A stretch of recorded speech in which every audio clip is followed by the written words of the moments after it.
Hello guys, আজকে আমাদের নতুন ফার্স্ট ব্লগ ভিডিও। আমরা মুড়ি মাখা করছি। প্রথমে পেঁয়াজ দেওয়া হলো, তারপর কাঁচা লঙ্কা, টমেটো, তারপর শসা, এরপর নুন দেওয়া হচ্ছে, এরপর জিরে গুঁড়ো, তারপর সর্ষের তেল,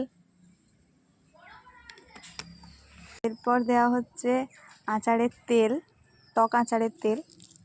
এরপর এটাকে ভালো করে মিক্স করে নিতে হবে। এরপর দেওয়া হচ্ছে আমাদের মুড়ি, এটাকে ভালো করে মাখিয়ে নেব। এরপর আমরা দিয়ে নিচ্ছি চানাচুর।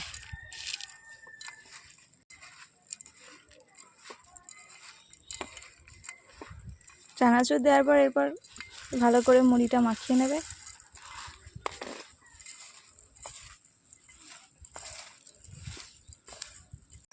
হয়ে গেছে আমাদের মুড়ি মাখা।